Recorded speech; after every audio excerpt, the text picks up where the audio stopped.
Sino si Datu Puti? Alam mo bang may isang pinunong tumakas mula sa Borneo at nagtatag ng isang malayang kaharian sa Pilipinas? Si Datu Puti ang leader ng 10 datu ng Borneo na tumakas mula sa malupit na Sultan Makatunaw. Noong 1200s, naglayag sila gamit ang balangay hanggang marating ang isla ng Panay.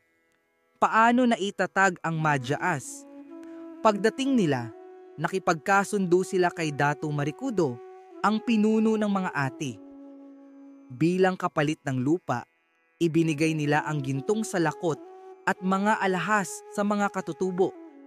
Dito itinatag ang Konfederasyon ng Madyaas, ang unang alyansa ng malalayang barangay sa Visayas. Ano ang nangyari sa 10 datu? Bumalik si Datu Puti sa Borneo, pero ang iba pang datu tulad ni na Datu Sumakwel ay nanatili sa Panay at nagtatag ng mga bagong bayan. At hanggang ngayon, ang alamat ng 10 datu ay bahagi ng kasaysayan ng Visayas. Isang patunay na bago pa dumating ang mga Espanyol, may sariling pamahalaan na ang mga Pilipino.